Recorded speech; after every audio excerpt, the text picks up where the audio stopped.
Lux presents Hollywood.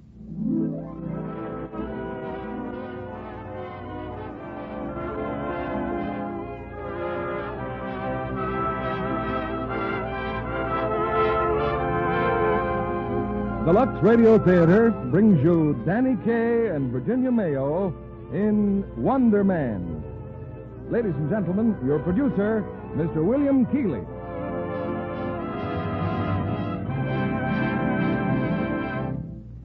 Greetings from Hollywood, ladies and gentlemen. If you ever manage a resort hotel, you'll find that your worst enemy is rain. Those dismal indoor days that start your guests departing for the city. A certain hotel in the Catskills hired an inventive gentleman who solved that problem by donning funny-looking hats, clowning through the halls, and throwing himself, if necessary, fully clothed into the fish pond for the entertainment of discouraged guests. From that beginning, Danny Kaye has soared to a phenomenal success on stage and radio, and co-starred in 2 screen hits with his leading lady of tonight, Virginia Mayo. They appear in their original screen roles in Samuel Goldwyn's Wonder Man, released by RKO. To give you as much of Danny Kaye as possible, we divide him in 2 and present him in our play as twins, identical in looks, but very opposite in temperament. For things that look alike may prove quite different in performance. One of our friendly listeners in Georgia writes me, I am a teacher of first grade at school, and every day before lunch we have washing time. One morning I brought 2 standard-sized cakes of soap, one for the boys and one for the girls. When I gave it to the children, I told them I had 2 kinds, Lux and another, and the girls could have first choice. Without hesitation, every girl said Lux. So you see, our Georgia peaches, even as early as the first grade, learn what's good for their complexions. Thanks to Miss Harvard of Unadilla, Georgia, and congratulations to her well-trained and discerning pupils. It's time for our curtain and Act 1 of Wonder Man, starring Danny Kaye as Edwin Dingle and his brother Buster, and Virginia Mayo as Ellen. Oh, what a tangled web we weave when first we practice to deceive. Sir Walter Scott's Mom in Canto 6, stanza 17. How aptly do these words describe the events I'm about to relate, although on second thought, perhaps Marcus Aurelius Antonius sums it up even better in his celebrated Meditations. You will recall his admonition, get used to thinking there is nothing nature loves so well as to change our existing forms and make new ones like them. He goes on to declare, time is... Mr. Dingle? Yes? This is the Lux Radio Theatre. We present plays here. I beg your pardon? Could you get to the point a little faster? The point? Who you are, how all this began, a sort of setting of the scene. Oh, yes. Thank you, Mr. Dingle. My name is Edwin Dingle. It is my wont to spend time in the Higbee Memorial Research Library gathering material for my forthcoming publication. Oh, that I had devoted a few moments to the world around me, too. How much better prepared I would have been for what occurred. For example, last Tuesday night, while I was contemplating Plutarch's Consolation to Apollonius, contemplations of a vastly different nature were occurring in the district attorney's office.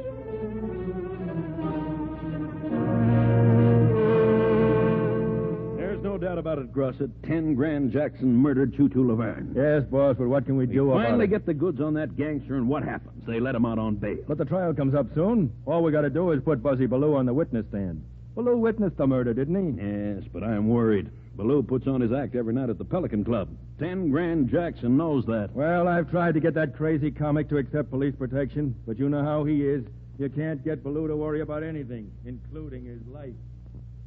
Well, while that was going on in the district attorney's office and while I was in the library poring over Plutarch, the individual referred to as Buzzy Ballou was in a dressing room at the Pelican Club, presenting a costly engagement ring to a comely young lady named Midge. Buzzy. Oh, it's beautiful, and you're wonderful, and I love you, but I'm certainly glad you're not twins. What? I said I'm glad you're not twins. But I am. You have a twin? Sure, my brother Edwin. I haven't seen him in years. Oh, is that so? Yeah, on the level, Midge. Maybe I ought to marry him. Nah, you wouldn't like him, honey. He's a bookworm. I'm just a worm. Hey, boss. Buzzy. Yeah, and I'd better crawl under my costume before the boss steps on me. I'll see you in a few minutes, huh, baby? What a guy. Hiya, boss man. Cut out the clown and get into your costume. Hello, Monty. Oh, hello, Midge. Monty, look, after all these years. Ring. And we're getting married tomorrow. Well, I guess the man means business this time. Well, from the size of the diamond, that's either love or his horse came in. He hasn't had a winner in a month. You got one tonight, honey. Thanks, Monty. Well, I suppose you're going to say you'll always be a sister to me. Monty. Skip it. I'll tell you one thing, though. If he ever tries to take the act to Reno, I'll be waiting. I know you will. Monty, I'm worried. Did you see the papers? They've released 10 Grand Jackson on bail. Yeah. And I don't care what Buzzy says. I'm calling the cops. Whether he wants it or not, he's going to have protection. Oh, thanks, Monty. Thanks. Coming, Monty, old fella. Come in. Oh, this here's the florist, Mr. Ballou. Oh? I got 24 lilies for you. Oh, you got the wrong room, Jack. I don't need any lilies. You will in a minute. 10 grand don't like you, Mr. Ballou. Did you say 10 grand? Yeah. Oh, this is going to hate me as much as it's going to hate you.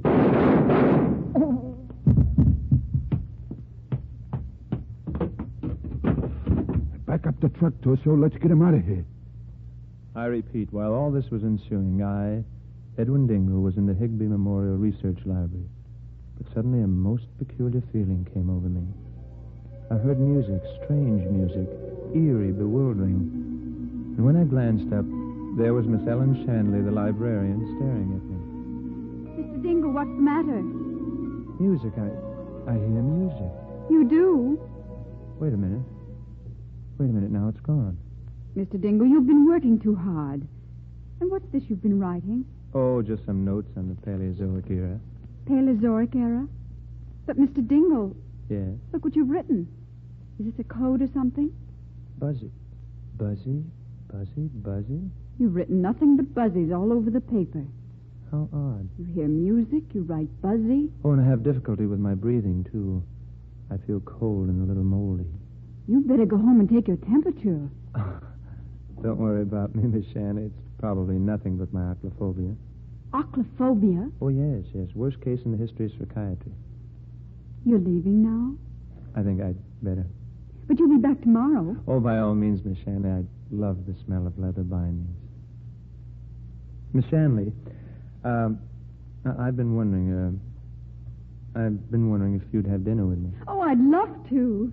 You would? Oh, yes. Good. Sometime around the 1st of next month. Oh. It's a financial problem. Something to do with my allowance. Oh, well, you could have dinner with me tonight. Or if you'd get something warm inside of you, maybe you wouldn't be hearing that music and feeling damp. Oh, I just couldn't. Oh, I've got millions of canned things. You have? I love canned things. Wonderful. By the way... Mr. Dingle, what is acrophobia? Oh, it's a morbid fear of women. Oh. Well, is there any cure for it? Oh, yes, decidedly. Well, if you don't mind waiting, I'll be ready in a minute, and then we can go to my place together. Oh, decidedly, Miss Shanley. Decidedly.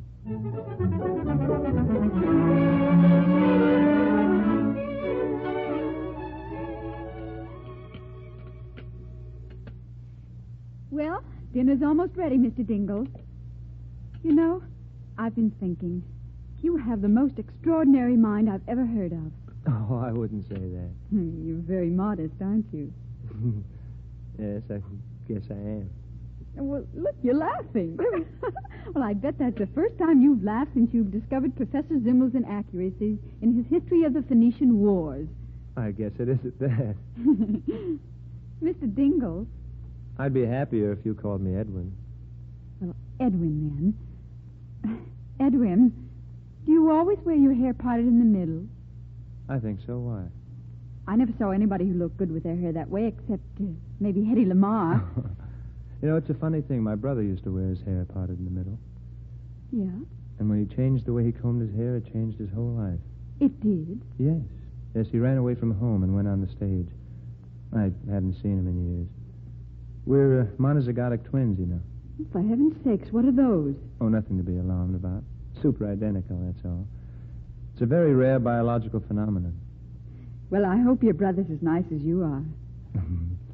Thank you, Miss Hanley. Dear. What's the matter? Something I wrong? forgot the potato salad. Oh. Oh, how can we eat frankfurters without potato salad? Well, I could run down to the delicatessen. It's just around. Oh, would you mind? There's one just around the corner. Schmidt's Delicatessen. Oh, all right. I'll hurry, Miss Shanley. I'll be right back. Oh, thank you, Edwin. Be careful. Oh, don't worry about me. Oh. A pint? Oh, yes, that'll be fine. Oh, fine. A pint of potato salad. Schmidt's Delicatessen. Can't eat frankfurters without potato salad. Schmidt's Delicatessen. Again, that peculiar music was teeming through my brain, and that name, Buzzy, and now another name. Prospect Park. Buzzy, Prospect Park. Buzzy, Prospect Park. I proceeded toward Schmidt's Delicatessen, little knowing my feet were leading me into a skein of incredible events. Hey, all right. What is it? What do you want? Oh, good evening, Mr. Schmidt. Miss Shanley sent me. She wants a pint of... Oh, that music. Prospect Park. Huh? What? Mister, look. Prospect Park is in Brooklyn. We never carry Prospect Park. Maybe instead you take a pound of Bronx Zoo? No. No? No. I pay my taxes. I don't order the milk. I vote the straight Democratic Party, and you come in and find a pint of Prospect Park. Oh, I've got to go. Prospect Park. Buzzy, he keeps calling me. I've got to get to the Buzzy Park. I've got to get the bus to the Buzzy Park.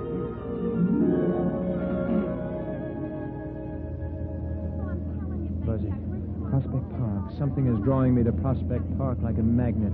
An irresistible Buzzy. You live here in Brooklyn, mister? What? Oh, no. Then why are you going to Brooklyn? Oh, but I'm not. The bus is. Oh, no. The bus is going to Schmidt's Delicatessen. It is? What for? Potato salad. Potato salad? Ellen, she's waiting for me. Driver, stop the bus. Yeah, what's the matter? Oh, I don't want to go to Brooklyn, driver. Well, none of us want to, Bud, but we all gotta go sooner or later. No, stop the bus. I demand you let me out. Okay, Jack, this is out. Where am I? Prospect Park. See you again sometime.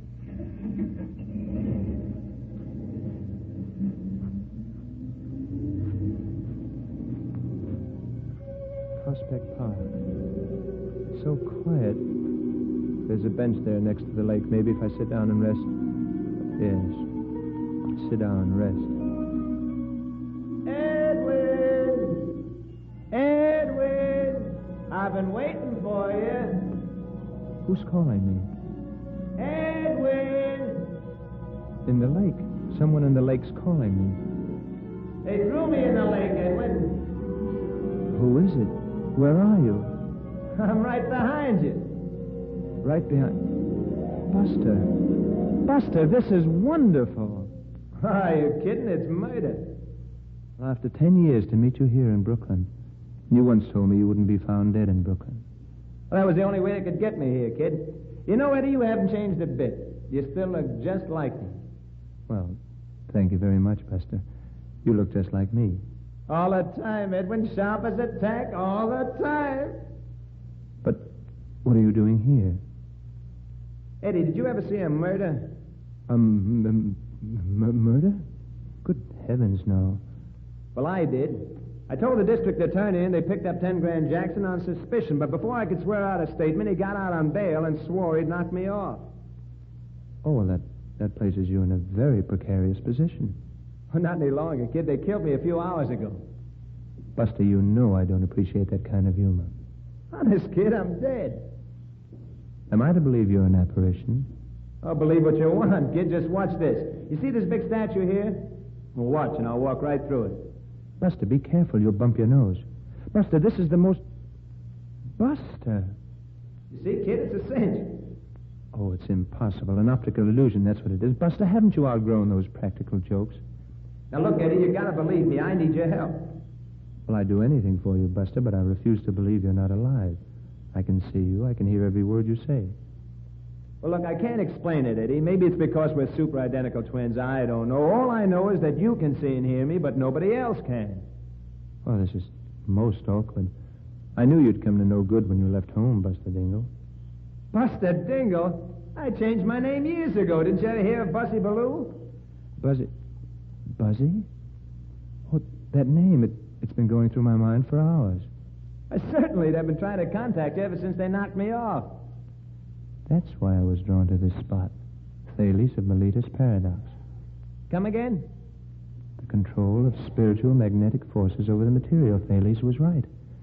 Well, pay the man the $64. I don't know from Thales. All I know is that I got you here to help me fry that rat, 10 grand Jackson. Now, Eddie, you've got to put 10 grand in the electric chair. Not so loud, Buster. There's a sailor and this girl. They're going to sit on the bench. Don't worry, kid. They don't even know I'm alive. I mean, dead. Oh, of course. Pardon me, Buster. Now, get this, kid. Nobody knows that 10 grand had been bumped off, see? Now, people probably think I've just disappeared, so you've got to take my place. Now, all you have to do is to be me day and night until the trial is over. But there's 10 grand Jackson. If he had you killed and he thinks I'm you, he'll most certainly kill you. I mean me. No. Oh, dear. Well, you're not scared, are you? Fear is not in the Dingle lexicon, Buster. Well, then what are you worried about? I can handle everything. No telling what I can do once I really learn the ropes. Didn't I bring you here when you want a potato salad? Potato salad. Potato salad? Oh, I have to go, Buster. Take it easy, kid. Look, they're staring at you, the sailor and his girl. Oh, good evening. Hey, Harry, let's get out of here. That fella, he's talking to himself. Yeah, Brooklyn's full up. They don't see you. They don't hear you. Then you are dead, Buster. Well, now, watch this. What I don't understand is... Buster, what are you doing? Now, stop it, Harry. What's the matter? I said stop it. Hey, what's the idea of hitting me? I didn't do nothing. Oh, no, not much. Okay, I'm going. Go on, go. I'll wait in the car. If you ain't there in 5 minutes, I'm going. Hiya, babe. You read any good books lately? Don't be vulgar. Vulgar? He got fresh with me, so I slapped him. I'm sorry, miss. I wasn't talking to you. Oh, what a setup when I think of all the time I wasted living. Please be serious. Did you say you sing and dance in a nightclub? Well, I work in a bakery, but a lot of people take me for Lana Turner. You can fool me, honey. Please stop that. How am I ever going to take your place? Take my place? In the bakery? Will you kindly stay out of this conversation? Why, you talk to me first, you masher. Oh, no. Now, look, you started all this. You made me come here. Now you want to have fun with me. Fun? Well, of all the... Harry! Oh, this guy's getting fresh with me. You asking for trouble, Bud? Yes, if it's trouble, Bud. Now, stop it. Let's settle this alone. You come up to my room like you used to. What? Take off your glasses. Oh, very well. But why? But why, he says. This, but why? Hey, you see, honey, you can't trust nobody these days except in us sailors. Come on, baby. Oh, I have a vague feeling this is not going to work out, Buster. Well, come on now, kid. I'll take care of you if you get in any real trouble. Why, in my new setup, all I probably have to do is to go... And I'll be able to make people disappear, stop bullets, all kinds of stuff. Now, you get right down to the Pelican Club and start taking my place. But, Buster, it's futile. I haven't the slightest knowledge of how to execute a song or a dance. Stop worrying, will you? I got a gimmick. What's a gimmick? Well, it's a cinch. Anytime you need me, you'll hear the music. You remember the music? Oh, yes, distinctly. Okay, when you hear the music, I'll step inside of you and use your body. Whenever I hear the music, you'll step inside of me and use my body? What do you mean you'll use my body? I'll give you a demonstration, kid, like this, see? Oh, no, Buster. Oh, what are you do? Buster, get out of me, Buster. I must talk to you immediately, Buster. Stop. Will you get out of me? Buster, please, you can't do this to me. I warn you, this masquerade will be palpably inadequate. Palpably inadequate. Palpably inadequate. Palpably inadequate. Oh, now stop making me sing, Buster. I have no desire. Oh, you should be ashamed of yourself, Buster. Well, I gotta go now, Eddie, and so do you. Pelican Club. So long, kid.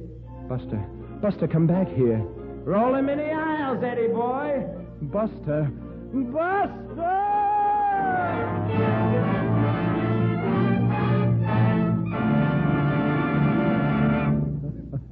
In a moment, we'll return with the second act of Wonder Man, starring Danny Kaye and Virginia Mayo. Meanwhile, here's our Hollywood reporter, Libby Collins. What's the special news tonight, Libby? Well, I've just seen a picture, Mr. Keeley, that you might call extra special. It's Paramount's The Virginian. Has an all-star cast, Joel McCrea, Brian Donlevy, and Sonny Tufts, with Barbara Britton as the lovely leading lady. The sets are really spectacular, aren't they? Yes, our California scenery made a magnificent background, just right for a Western thriller. And the costumes, too. Just wait till you see Barbara Britton in some of those full-skirted dresses of 1885 with the hourglass silhouette. Lucky for her, she has such a tiny waistline. I've seen the picture, too, Libby, and I never saw a star look lovelier in Technicolor. Barbara's a real beauty, isn't she? No, she is that, Mr. Kennedy. Huge blue eyes, natural blonde hair, and a complexion that's famous as one of the loveliest in Hollywood. I'll make a bet with you, Libby. I'll bet I know what complexion care she uses. Oh, you can't lose on that one, Mr. Kennedy. What else could it be but Daily Lux toilet soap facials? And I can tell you that soft, luminous skin of hers is a wonderful tribute to gentle Lux soap care. I think our feminine audience might be interested to know how easy it is to give their skin the same care 9 out of 10 screen stars depend on. Here's exactly how Barbara Britton takes her active lather facial. She covers her face with lots of the creamy Lux soap lather and works it well in. Then she rinses, first with warm water and then cold, and pats her skin dry with a soft towel. Quick and easy, but it certainly does the trick, Barbara says. These beauty facials really do make skin lovelier. Recent tests by skin specialists proved it. Actually, 3 out of 4 complexions became softer, smoother, with Daily Lux soap care. Now, here's a tip for women everywhere. Why not try Hollywood's own beauty soap? Begin your active lather facials tomorrow. See if you're not delighted with Lux Toilet Soap's creamy, beautifying lather and the fresh new loveliness it gives your skin. Our curtain rises on Act 2 of Wonder Man, starring Danny Kaye and Virginia Mayo. And here's your producer, Mr. William Keeley. Now, let's see, where were we? Oh, yes, Prospect Park, Brooklyn, where Edwin Dingle, seeking a pint of potato salad, encountered instead the highly animated ghost of his brother, Buzzy Ballou. In this I beg your pardon, were you a witness to these events? Why, no, of course not, Mr. Dingle. I was only trying... Please, you worry about Lux. I'll worry about what happened next. Well, this is highly irregular, Mr. Dingle. So are my experiences. I, Edwin Dingle, had to go to a cabaret and pose as my brother. Why was this masquerade necessary? Because I was the only one who knew that Buster had been murdered. Only by artfully concealing this knowledge could the cause of justice triumph. Full of misgivings, I entered the stage door of the Pelican Club. Hey, Marty! He just came in. Who just came in? White Buzzy Ballou. Look at him. Careful, boss. I bet he's pulling some new kind of gang. All right, Buzzy, I see you. Good evening. And who do you think you're fooling with those cheaters? I'll thank you to return those cheaters. All right. But eyeglasses won't help you. Midge will slug you with them on or off. Midge? Midge who? Why don't you stop? Hey, where have you been? She's been crying her eyes out. That the way to treat your future wife? Wife? Oh, wife. Oh, yes. Well, you see, Listen, Buzzy, are you going to marry her tomorrow or not? Tomorrow? Yes. Oh, yes. Yes, of course. Certainly. Okay. I'll be a good Joe. Slip her a kiss and square the beef so she'll know you're really on the up and up. Very well. I'll be a good Joe and slip her a kiss and square the beef so she'll know I'm on the up. Where you going? And up. To converse with Midge. In here, you screwball. In here. Oh. Come in. See you later. Well, good evening. Good evening. You are Midge? I thought it all out, Buzzy. You can take back your ring and... Well, you've got some nerve kissing me. Oh, I just slipped you that Joe to indicate that I'm a square beef and that everything is on the ascendancy. Someday you won't get away with this clowning, Buzzy. It's a good thing I'm almost as wacky as you are. Can I bring it in here, Mr. Ballou? Yes, waiter, what do you want? I've got your sandwich, Mr. Ballou. Should I bring it in here? I beg your pardon? Just your regular sandwich and some potato salad. Potato salad? Oh, she's waiting for me. Excuse me, there's an urgent matter I must tend to immediately. Buzzy. Telephone, I must get to a telephone. And that's the guy I'm going to marry tomorrow. Oh, I'm sorry, Ellen, but numerous complications have arisen, all you and had to do was to go to Schmidt's Delicatessen. But I know, Ellen, I know. I'll explain it to you later. I've been waiting for hours. You might have phoned before this. Oh, but I couldn't, honestly. I hear music. You're in a nightclub. Oh, but you don't understand. I'm well, not. I hope you and your girlfriend have a lovely time. And from Oh, now but- on, I'd be much obliged if you did your studying in another library. But Goodbye. Ellen, hello. Hello. Oh, dear. You better get going, Buzzy. You're on in a few minutes. Oh? Hey, guess who's out in front tonight? 10 Grand Jackson. Who? 10 Grand Jackson. Gave him a ringside table. Oh, no. 10 grand. Oh, I simply can't. I won't. All right, now hurry up and change. Midge is just starting your number, and you're on next. Buster. Buster.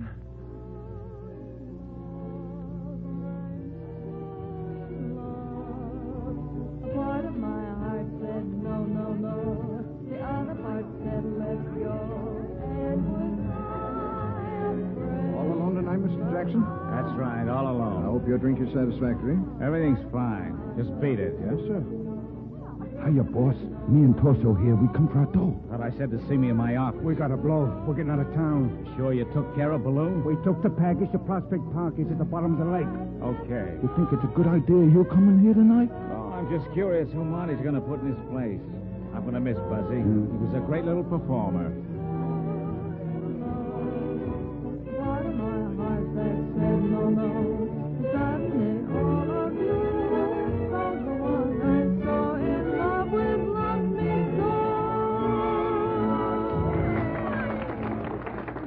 That's all right, folks. That's all right. She's going to be back later.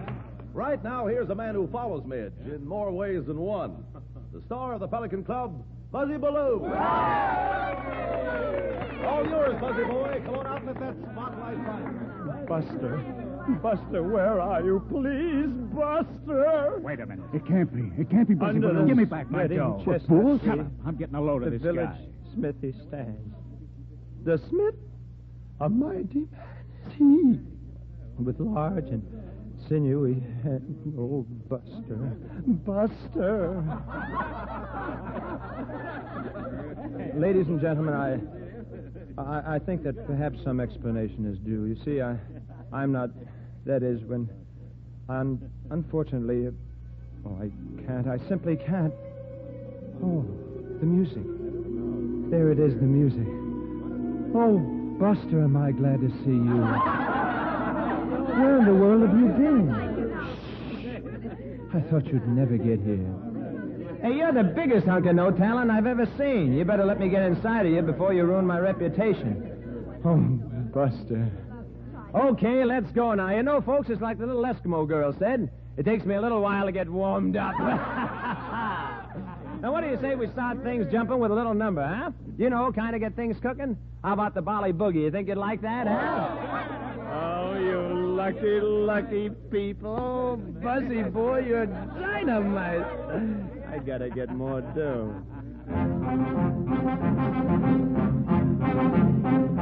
Somewhere off the coast of Java fell a little piece of lava that grew up to be the island known as Bali. Hey, every native girl looks sorta like the farmer's daughter oughta, and for dancing they are simply off their trolley. But they hadn't seen a new step since Methuselah did the two-step on their isolated island. They were way up beat. From jive they were closeted till a storm deposited on the beach at Jive, and Jack from Lower Basin Street, he went up and got a lookin', and he said, hey, hey, what's cookin'? This here joint is jumpin', but with melancholy.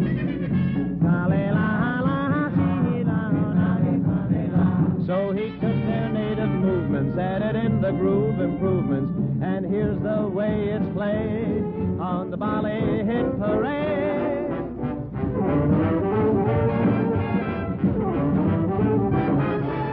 Boing, boing, yak, pataka, zoot, flute, pataka, boing, boing, yak, pataka, reed beat, pataka, boing, boing, yak, pataka, live jive, a haka, choo-choo, Chattanooga, Bali Boogie, a waka song, slick lick, a waka song, song, a waka, hip step, a waka song, song, a waka, live jive, a haka, choo-choo, Chattanooga, Bali Boogie. Now if you can't dig the chatter with the greatest of these, it really doesn't matter. Here's the translation, please. A yaka, pataka, boing, boing, a waka song, song, me. Shoot the pinky to me, stinky, pataka, boing, slick lick, pataka, boing, boing, yak, pataka, reed beat, pataka, boing, boing, yak, pataka, live jive, a haka, choo-choo, Chattanooga, Bali Boogie. How do they get a Bali Boogie?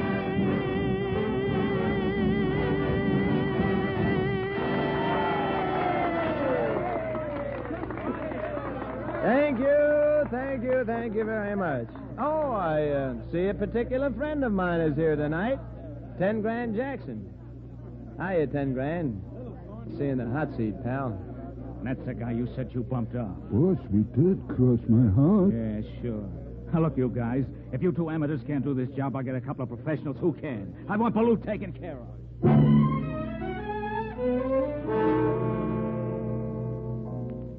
A little later that night, Monty summoned all of his entertainers to a supper party. Buster, that is I. No, Buster, sat next to Midge. I must add there was an abundance of champagne on the table. All right, quiet, everybody, quiet. I have the doubtful pleasure of announcing that Midge and Buzzy are going to get married. Yep, the unhappy event takes place tomorrow afternoon at 4 o'clock at that little church around the corner. Hey, you know something? I've got an even bigger surprise. Yeah, well, this time I'm going to be there. And I've got a surprise for you. If you're late, even 5 minutes late, I'm going to marry Monty. And so help me, I'll set his clock back. Boys and girls, let's drink to the late Buzzy Baloo. In all candor, I must relate that several toasts were consumed. I, Edwin Dingle, never touch alcohol, but my brother Buster was inhabiting my body, and I must say he took unfair advantage of it. He was getting both of us quite intoxicated. Go on, Buzzy boy. What were you going to say? Well, I'll tell you, honey. I want to propose a toast, too. I want to propose a toast to my little bride, Ellen. I mean Midge. Ooh, I'm getting pretty dizzy. Well, it's tomorrow afternoon at the little library around the corner. For better or for worse, in riches and in health, till potato salad do us part.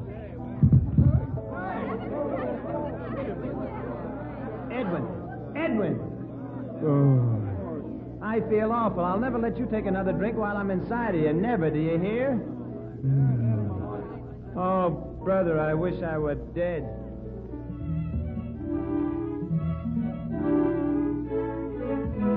It was not kind of Buster to leave me in my condition. Monty assisted me to my dressing room, Buster's dressing room, and left me to what he called sleep it off. When I awakened, I stole furtively away from the still celebrating guests and hastened to my quarters at the YMCA. Unfortunately, this time I overslept. It was not until mid-afternoon. That's why I phoned. I tried to get away, but I couldn't on account of Midge, because we were engaged to be married. That is, Buzzy and Midge were to be married. But I was Buzzy then. Oh, well, who are you now? Oh, I'm myself now. But I don't know how long it will last. All right, I've heard your story. You may leave. Oh, I'm sorry, but you must come with me. I'm taking you to the church. What church? Well, I'll get the girl who's waiting there to marry me to tell you how when I was Buzzy Baloo I got mixed up in this because Buzzy was supposed to marry her. So when I'm not Buzzy, why should I have to? We'll face the whole thing together. Oh, we will. All I'll do is... Ellen, look. Huh? Those two men, they're staring at me. You're as nutty as a fruitcake. We've been looking for you, young fella. Oh, now, just a moment. Now, you see this badge? District Attorney's office. Why? What's he done? That's between him and the DA, miss. Come along, you. Goodbye, Ellen. Goodbye. I'm terribly sorry about the potato salad, and maybe if you could get a chance, you could visit me and bring me a little fresh fruit, maybe. And to think, only yesterday he was just a nice, sweet, ordinary genius. Well, let's get down to business, Mr. Baloo. You told me you had the goods on 10 Grand Jackson for that murder last week. Yes, but I can't make a statement yet. Why not? I'm waiting for something to happen. Buster. Oh, what to happen? Buster, please, Buster. Doesn't look as if it's going to happen, Mr. O'Brien. Oh, now, calm down. Now, you saw Jackson at the scene of the murder, didn't you? Oh, yes.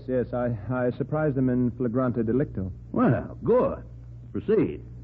Well, I ripped off my stint at the Pelican Club, where I'm engaged as a song and dance entertainer. Yes? Yes. I was a little bit brought down, so I decided to take a walk. I see. Whereupon I see this hoodlum, 10 Grand, drive up in an armored car. He was stalking his victim, a tall, thin man with a red beard. There was a hail of lead, and the victim fell, fatally pierced through the pericardial region. There you are, Mr. O'Brien. It's an open and shut case. May I go now? Oh, just a minute, Mr. Baloo. Just one or two minor details. Oh, well, it was quite dark. I may have slipped up on a detail or two. In the first place, the tall, thin man with a red beard was a short, fat fan dancer named Choo-Choo Laverne. Amazing. Her disguise was perfect. And in the second place, she was strangled, not shot. Mr. Ballou, you told me you knew the name under which Choo-Choo Laverne rented the safe deposit box. You said it contains evidence of 10 grand's counterfeiting racket. Now, what was the girl's real name? And no more of your phony quibbling. That's her name, phony quibbling. Fanny quibbling. Buster! Buster, you keep yelling about. Somebody higher up, eh? Yes, that's it. Somebody higher up, and I wish you'd hurry and come down. Buster! Now, you listen to me, Ballou. Are you trying to wreck my political career? No. You're involved with 10 Grand Jackson. No. You're a member of his mob. They're paying you off to do this to me. No, Buster! I'll give you just one more chance to help me. I'll railroad you for withholding evidence. All right, I'll tell the truth. Well, that's more like it. Well, I went to Schmidt's Delicatessen, but the music made me feel cold and damp, and the potato salad turned into Prospect Park. What? Well, then I jumped off the bus, and there was Buster walking through a statue because he was dead. Holy jumping Republicans. Throw this maniac out of here and drop the charges against 10 Grand Jackson. But, boy... We've got no case. You can't drop the charges. 10 grand did it. Buster will tell you. Buster, please come down and get inside of me. Please hurry, Buster, please. Take him away. I can't stand the sight of him. No, they'll kill me, too. I want police protection. Police protection? I'm issuing an order to every policeman to arrest you on sight, shoot you if necessary, if you so much as go near a cop. Now throw that idiot out of here. But, Mr. O'Brien... Mr. O'Brien...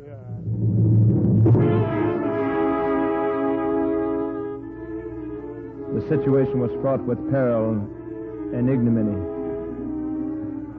Cast out into the street, I consulted my watch. It was 5 o'clock. I was an hour late for the wedding. I recalled Midge's emphatic words. If you're late, even 5 minutes late, I'm going to marry Monty. There was no use in going to the church.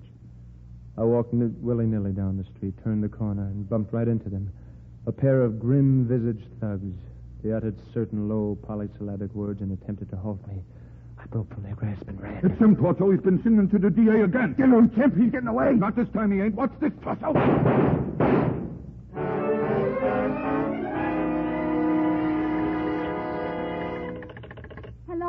Hello. But I just have to talk with the district attorney. Sorry, miss. He's gone. That young man he arrested, he's not really out of his mind. It's my fault. I upset him because he's not used to girls. You'll have to talk to Mr. O'Brien.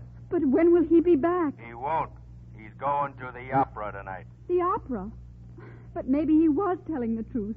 Maybe his life is in danger. What will he do? Sorry. Oh, Edwin. Oh, poor Edwin.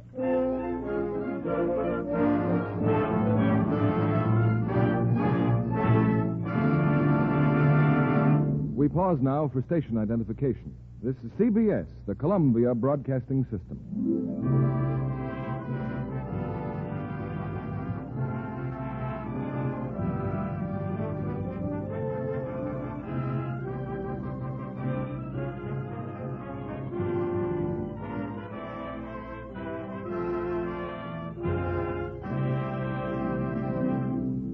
In just a moment, we'll bring you the third act of Wonder Man, starring Danny Kaye and Virginia Mayo. Amateur dramatics, as a rule, are good experience and lots of fun. But not often does the star of the class play step from college into a screen career. Miss Jacqueline White did, though, and she's here tonight to tell us about it. Jacqueline, I'm curious to know, what was the name of the class play that started you to success? It was Our Wilderness, Mr. Keeley. An executive of Metro-Goldwyn-Mayer Studios was at the performance, and he offered me a screen test. Which you passed with flying colors, apparently. And now you have a long-term contract with the studio. I've been in 8 pictures since then, but I still feel I have much to learn about acting. You have some wonderful stars as inspiration out at your studio. Oh, yes. I spent a lot of time on the set while they were shooting A.J. Cronin's The Green Years. It gave me a chance to watch Charles Coburn in the role of grandfather. I've always admired him so much. Great, isn't he? And there's some fine opportunities for younger stars, too, in The Green Years. Tom Drake and Beverly Tyler, for instance, do a grand job. It's an inspiration to any producer to see talented young people take their career so seriously. Especially when they're blessed with good looks as well as talent. Miss White, I shouldn't think camera close-ups would ever have any terrors for you. Not with that lovely blonde hair and a complexion that even by Hollywood standards is dazzling. You're very kind, Mr. Kennedy. You won't be surprised when I say I'm a Lux girl. An enthusiastic one, too. Lux soap gives my skin just the care it needs. Thank you, Miss Jacqueline White. There's a reason why so many famous screen stars, so many lovely young starlets recommend Lux toilet soap. It's a real beauty soap made of the finest ingredients. Thrifty, too. Each satin smooth cake lasts and lasts. Lovely women everywhere will tell you Lux toilet soap makes a delightful bath soap, too. Here's what screen stars say. The creamy, active lather makes daintiness sure. And you'll love the flower-like fragrance a Lux Soap Beauty Bath leaves on your skin. We continue with Act 3 of Wonder Man, starring Danny Kaye as both Edwin Dingle and Buster Bellew, and Virginia Mayo as Ellen. Here's Mr. Keeley at the microphone. Well, Mr. Dingle? Mr. Dingle, Can't you see I'm preoccupied? aren't you going to give us a preface to our third act? Oh, I can't. I'm trying to escape. Those characters are pursuing me, Chimp and Torso. They're still shooting at me. Buster, do something. Buster! It appears Mr. Dingle is correct. 10 Grand Jackson's gunmen are hot on his heels. But Mr. Dingle, in an amazing exhibition of running and dodging, finds a temporary refuge. On a fire escape outside Ellen Shanley's apartment, he taps frantically on the window pane. Who's there? Who's at the window? Who is it? Mr. Dingle. Uh-huh. Two gentlemen are after me. They're watching the front door. I had to come up this way. If a policeman sees Don't you... mention the police. They have orders to shoot me on sight. That I can understand. Well, goodbye. Don't shut the window. Please. Listen, I was just with the district attorney. Edwin Dingle, you're the biggest liar in the whole world. I happen to know the district attorney is on his way to the opera. Ellen, please don't doubt me. I couldn't lie to you. I couldn't lie to anyone about whom I feel. That is, whom I feel such a feeling as I feel. I'd like to believe you, Edwin. Then may I come in for a minute? Not until I've heard what you have to say. Well, my brother Buster is Buzzy Bellew. He was killed last night, and I told his ghost I'd help him out. But I didn't think he'd keep getting inside of me, so... Oh. Ellen, please. You're positively shameless, Edwin. Maybe when you're ready to tell the truth, I'll listen. I'm telling the truth. There's someone at the door, so please climb down and go away. Come in. All right, sister. Where is he? Oh, my goodness. Come on. Where's he at? He? Who? Your boyfriend. Please, those guns. There's nobody here. Let's take a look around, Tosa. What's that? Who made that noise? Oh, I did. I was just tapping on the radiator. See? Like this. Oh. I can't say as though I follow you, sister. Well, it's cold. When I rap loud enough, the janitor turns the heat on. Oh, well, that's the janitor knocking back. It's very interesting, very. Well, there must be some mistake. I know he's peculiar, but Mr. Dingle wouldn't hurt a fly. Dingle. Who is Mr. Dingle? Well, you said my boyfriend, didn't you? How do you like that? She's two-timing Buzzy Bellew while he's two-timing Midge Malone. Buzzy Bellew. And he was telling the truth. I mean, isn't Buzzy Bellew dead? He crossed us up. We bump him off, and he bounces back. Dead, huh? How much do you know, babe? Yeah, we want to ask you some questions. All right. I don't know why I should protect Bellew if he's two-timing me. He knows you're after him, so he's leaving for Chicago on the 8:20 from Grand Central. That's him, Torso. That's him. Edwin, get out of here, Edwin. Get away, Chimp. You go down the fire. Edwin, they've got firearms. Be careful.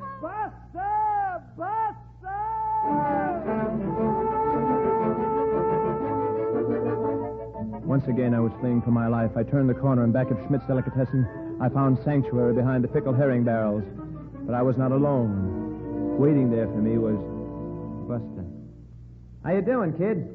Oh, Buster, at last you're here. I've been trying to make it for some time, Edwin, but I had a hangover that was out of this world. Now, look, kid, never take another drink while I'm inside you, will you? Oh, you must help me, Buster. My life is in jeopardy. Kid, I got bad news for you. I can't help you anymore.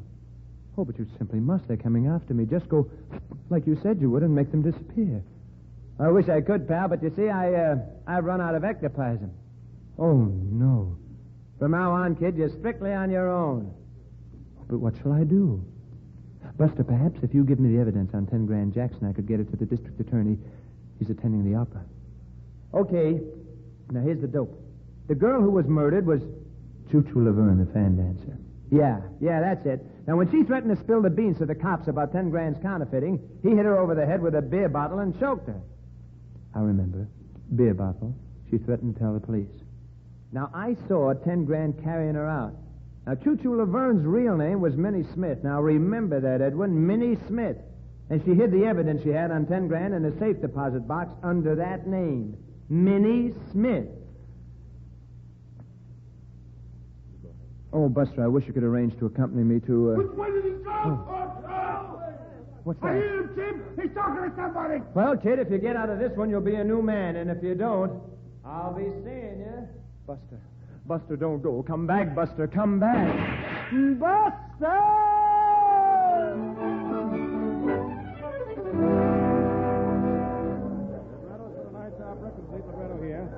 Reservations for tonight's performance at window 4. Tickets, please. First aisle to the left. Stairway to the right, madam. Oh, just a second, miss.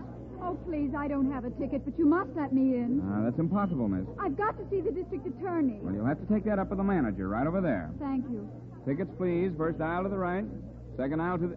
Ticket, mister. Oh, I have no ticket and I haven't any money, but I simply must get in. No, you know better than that. Oh, but there's somebody in there I have to see, and besides, look, they're after me. You're blocking the line. But you don't understand. I have to get in. Ellen! Edwin, it's them! No, Ellen, it is they. In all cases, a copulative verb takes the same case and the predicate as... Buster! Buster! This was becoming monotonous. I dashed to the street and fled into the first open door.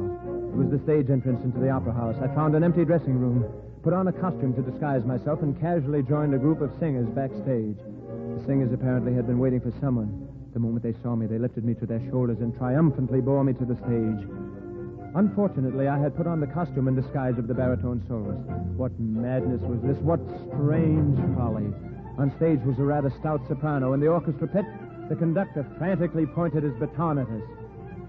Well, when you gotta sing, you have to sing.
Barfa, si qualche, si sperda, Sinatra.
bells that a jingle-lula, jingle-lula, jingle-lula, sing-a-lum-a, sing-a-lum-a, sing-a-lum-a, 3 o'clock. Boing, boing, boing. This masquerade couldn't continue. I started off stage, but there in the wings stood Chimp and Torso. They couldn't shoot. The chorus stood between them and me. But if they couldn't shoot, I couldn't leave. Glancing upward there in the box, I saw Mr. O'Brien, the district attorney. Ellen was with him. Here was my opportunity to deliver Buster's message.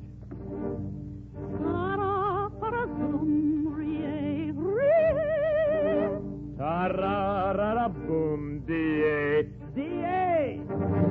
Il coro mi sente, hey, hey, diventa simi, simi, così t'accenderò. To kill oh gangster, oh nab me, grab me, stab me. O'Brien, O'Brien, O'Brien, O'Brien, O'Brien, help!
But Ellen was right.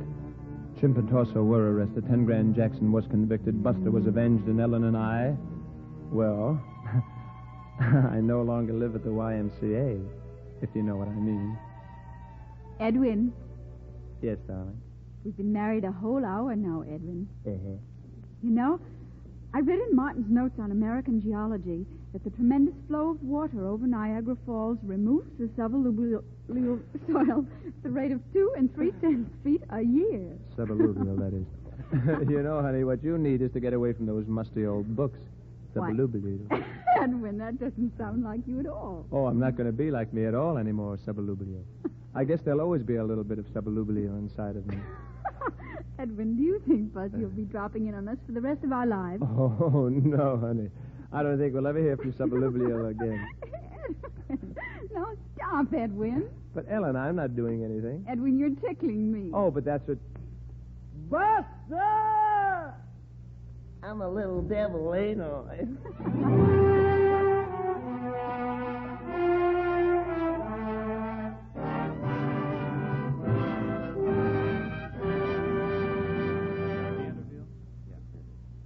Now that Buster Blue and Edwin Dingle are merged into a life of harmony, we turn our spotlight on their arch impersonator, Danny Kaye, who joins his leading lady, Miss Virginia Mayo, for a curtain call. Danny, how did you like playing twins? Oh, well, it sort of had me beside myself, Bill. Well, you and Virginia make a great team. And I know our audience is looking forward to your next co-starring picture for Sam Goldwyn. Have you seen the kid from Brooklyn, Mr. Keeley? At the preview Tuesday, Virginia, enjoyed it immensely. Danny certainly knocks himself out on those fight routines, and that's no fun. But, Danny, I didn't see you at the preview. No, I couldn't make it, Bill. I got tied up. You mean you missed your own picture, Danny? How come? Well, in the early afternoons, I have to wheel my baby brother Bertie in his baby buggy. Oh, yeah? Yeah. This afternoon, I was wheeling Brother Bertie in his baby buggy when the bumper of the baby buggy behind bumped into Bertie's baby's buggy bumper. Well, when the rubber bumper bumped, the bumpy in the baby bumper, but it's in the bumpy back, so I had to unbump the buggies and put the rubber back on Bertie's baby buggy bumper. Just what was that again? Well... Again, what was it the first time? Sublubio. You know, if I moved my mouth that fast, I'd be afraid I'd dislocate my face. And we'd never like anything to happen to that face, Virginia, or that lovely complexion. I'm safe in saying that it is a Lux complexion, aren't I? Indeed it is, Mr. Keeley. I've used Lux soap without missing a day.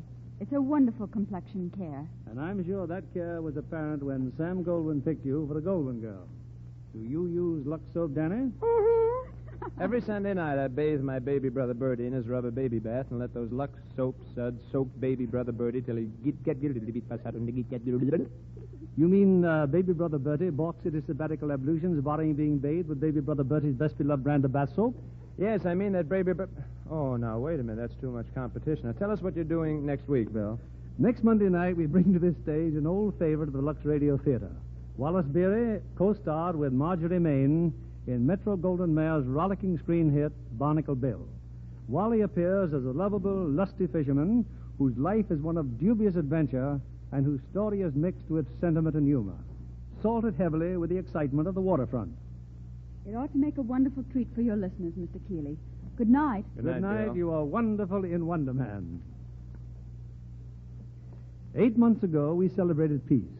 But there's one war that never ends. Man's war against humanity's distress, against disaster, flood and famine, accident and suffering. We fight that war beneath the banner of the Red Cross. And it is up to all of us to share the burden. This month especially, give to your Red Cross. Give generously. No check you write, no dollar you contribute should reward you with more satisfaction.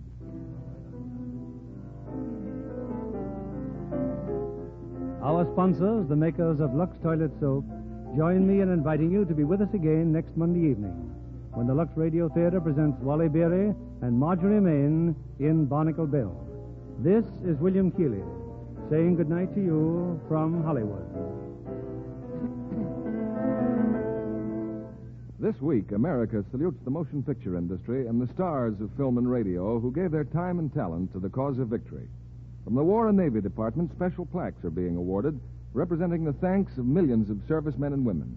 They'll go not only to Hollywood screen stars for their personal efforts in the sale of war bonds, hospital appearances, and overseas entertainment, but also to the motion picture studios in gratitude for millions of dollars worth of films donated for the entertainment of our fighting forces. Danny Kaye can be heard in his own radio program every Friday evening over this network. This program is broadcast to our men in uniform overseas through cooperation with the Armed Forces Radio Service. Our music was directed by Louis Silvers. And this is your announcer, John Milton Kennedy, reminding you to tune in again next Monday night to hear Barnacle Bill.